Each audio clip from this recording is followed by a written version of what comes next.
Los ingresos pasivos son dinero que se genera sin consumir mucho de nuestro tiempo para su mantenimiento o control.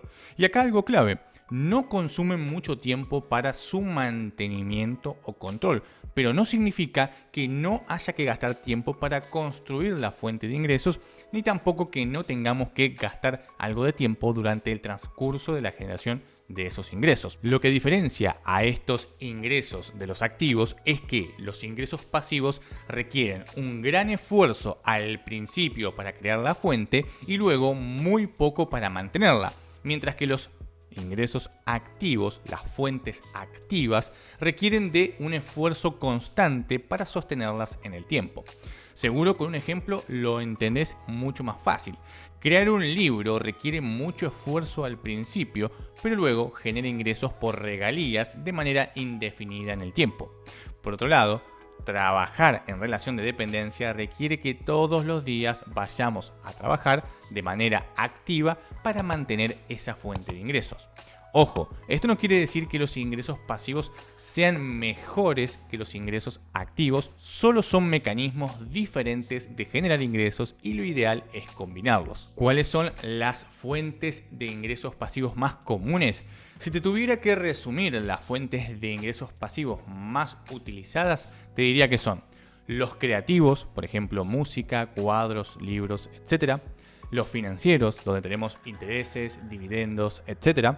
Los sistémicos, como por ejemplo emprendimientos y o proyectos que tienen un sistema que funciona de manera independiente al creador o al dueño. Es decir, tenemos los creativos, los financieros y los sistémicos. Creo que los creativos y los financieros son los más entendibles. Se podría decir que los ingresos financieros son los ingresos pasivos por excelencia o que más fama tienen en el mundo hoy en día. Muchas veces se deja de lado los sistémicos, que pueden ser la mejor fuente de ingresos pasivos si se trabajan adecuadamente.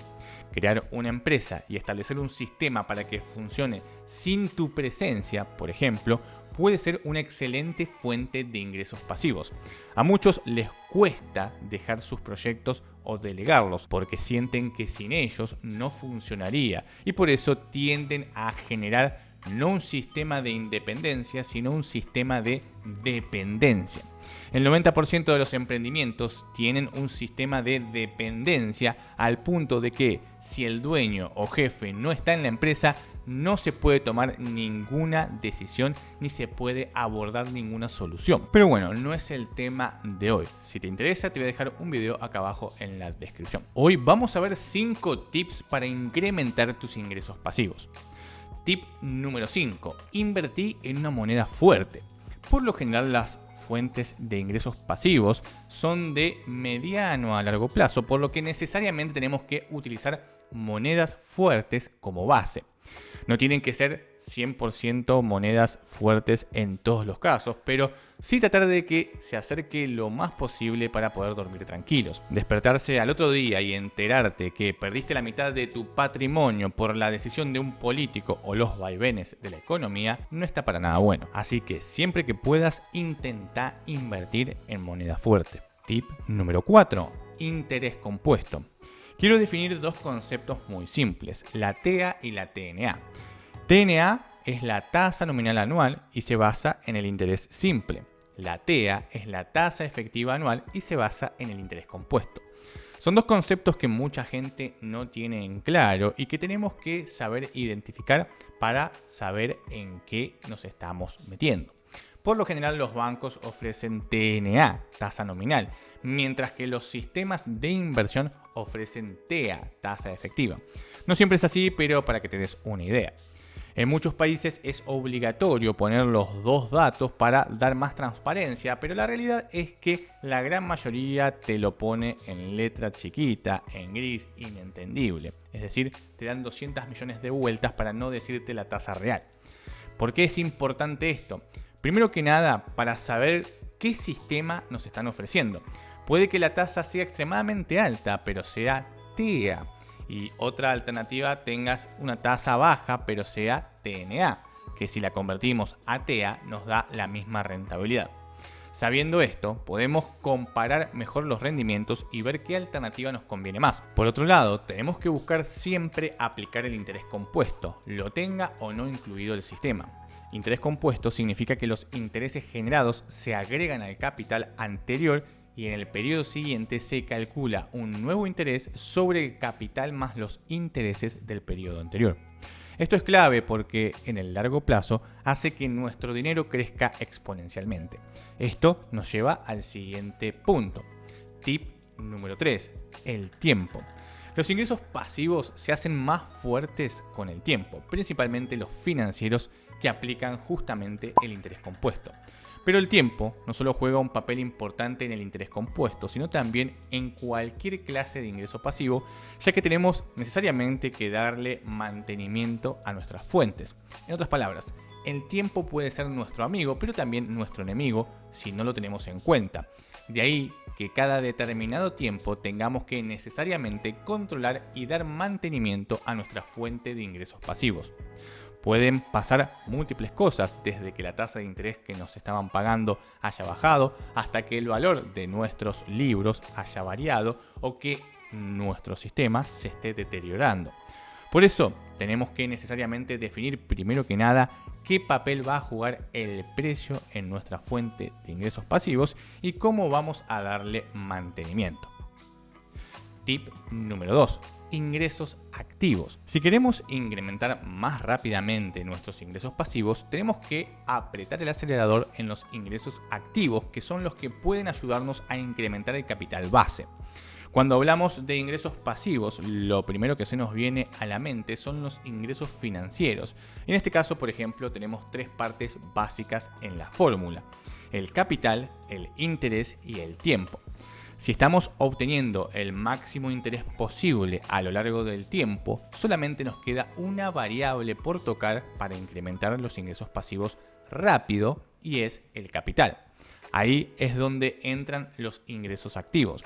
Y acá quiero aclarar algo. Que sean ingresos pasivos no significa que sean fijos. Un ingreso pasivo puede ser variable. Que un ingreso sea variable no significa necesariamente que sea un ingreso activo. Eso hay que tenerlo presente. No tenés que depender tanto del interés o del ingreso actual. Tenés que buscar formas de incrementar las bases de tus ingresos pasivos. En el caso de los financieros va a ser el capital. En el sistémico, el tamaño de la empresa. Y en los creativos, la cantidad o el alcance. De ahí lo que te comentaba, que los ingresos pasivos y activos se potencian si se juntan. En otras palabras, tenemos que entender cómo funciona perfectamente nuestra fuente de ingresos pasivos para determinar cuáles son las variables más importantes y buscar la forma de combinarla con ingresos activos para potenciarla. Algo que sí o sí tenés que tener en cuenta. Tip número 1. No te gastes el dinero. Tener diferentes fuentes de ingresos pasivos es uno de los consejos más básicos y que sin lugar a dudas podría estar en el primer puesto. Pero hay algo que siempre veo y que impide a muchos salirse de la carrera de la rata, y es mejorar su calidad de vida en la misma medida que aumentan sus ingresos. Generan 100 y aumentan sus gastos en 100. Empiezan, por ejemplo, a ganar un par de dólares y ya salen más seguido a comer afuera, salen de shopping, se hacen el merecido viajecito porque para eso trabajo. En definitiva, empiezan a gastar tan pronto como empiezan a generar. Y no funciona así. Si llegaste hasta acá, te habrás dado cuenta la importancia del tiempo, el interés y el capital, por lo que seguramente intuís que gastar antes de tiempo es un suicidio financiero. Desde el comienzo tenés que poner una regla agresiva de reinversión. Por ejemplo, reinvierto el 100% de lo generado los primeros 3 años, el 90% los 3 años siguientes y el 80% hasta llegar a los 10 años de base. De esta forma, vas liberando poco a poco ingresos y mejorando tu calidad de vida paulatinamente, aprendiendo a controlar el dinero y no dejando que el dinero te controle. Fíjate que dije del generado, en ningún momento dije del capital. En otras palabras, solo estamos gastando el interés si fuera un ingreso pasivo de tipo financiero. Lo mismo aplica para una emergencia. En caso de que sí o sí tengas que sacar el dinero de tu fuente de ingresos pasivos, trata que solo sea el interés y en última instancia el capital. No te apresures, la clave está en hacer una base fuerte para que no se caiga el puente hacia tu libertad financiera. Déjame en la caja de comentarios cuántas fuentes de ingresos tenés hoy generándote flujos positivos.